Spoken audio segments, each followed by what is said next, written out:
Hi, my name is Mari-Esther Edwards. I'm a graduate research assistant with OTOK Group, and welcome to Part B of the data creation process. This process was used when I collaborated with the local juvenile justice office to aid in refining their data system and improving internal data collection and analysis.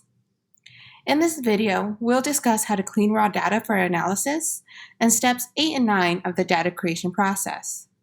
As a reminder, there were 9 steps that I followed within this data collection process, which were to listen, read, create, elicit feedback, adjust, input data, elicit feedback and adjust, analyze and interpret, and teach the process and maintain the system.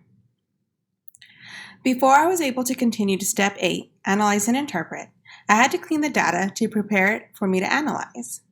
Cleaning the data consisted of formatting the Excel sheet, which included all data being in the same font, size, and spelled consistently across all cells. Asking the field office for any missing information, eliminating duplicates, filling in blanks through common sense thinking or cognitive deduction. For instance, there were some cases that we had the police department's information, but the county of the youth was not filled out. Thus, by deductive reasoning, I filled in the county cell within the Excel spreadsheet by using the location of the police department. If I was unsure on any of the information, I asked the field office for clarification and for any missing data. Another tool that I used was Bloom's revised taxonomy, which helped me decide what type of analysis to run through understanding the various perspectives of how the data would be used. Some of the main pointers provided through using Bloom's revised taxonomy is to analyze the word choice that is used in the interpretation process. The point of view being used is based on the administrators' and supervisors' needs to understand the youth population being served in the office. Now that the data is ready to analyze, I begin the 8th step, which is to analyze and interpret, establish appropriate formulas, utilize data to inform decisions. Within this step, I used Excel basic formulas to utilize the data and make informed decisions based on the information I gathered through continued communication and active listening skills with the field offices as to what their needs are. Within this case study, the field office requested analysis on disproportionate minority contact, also known as DMC or red trends, specifically information regarding the Hispanic population, gender analysis, and language, focusing on non-English speakers.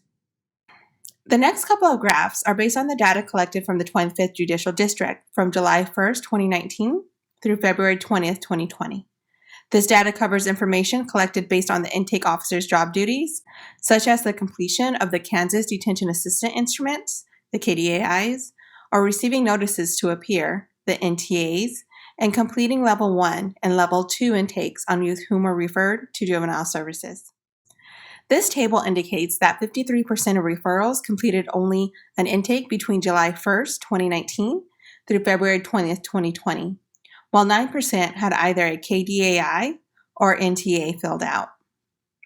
38% of referred youths were involved in a combination of intake, NTA, and/or KDAIs. The next graph breaks down the information based on geographical location. The 6 counties covered within the 25th Judicial District are Finney, Hamilton, Kearney, Scott, Wichita, and Greeley. The graph indicates that 67% of the youth referred had a KDAI, NTA, or intake completed originated out of Finney County.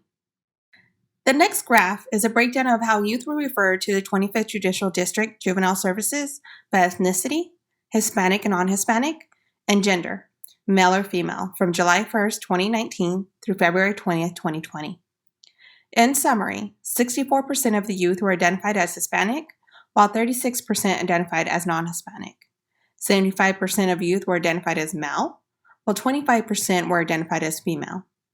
Lastly, 48% of the youth were identified as Hispanic males, while 27% were identified as non-Hispanic males. This last graph focuses on the language that either the parents, guardians, and youth spoke, as translation services are used within the 25th Judicial District. According to this data, 75% of youth and/or their guardians indicated that they speak English, while 25% spoke another language. 24% of the youth and/or guardians indicated that their primary language is Spanish. When the data is broken down by counties within the 25th Judicial District, 27% of the youth and their guardians who resided in Finney County indicated that they speak Spanish. Lastly, the ninth step is to teach, process, and maintain. Build in practices to maintain the system. Before we left the field office the second time around, we held a review and training for the staff in the office. I reviewed each document, explaining the purpose and how to input new data, and how using the updated data system would be more efficient and useful. I also provided direct analysis of the data as requested by the administration. The creation of videos and handouts are available on the OTOK website at www.ourtownourkids.org. Thank you for watching and have a great day.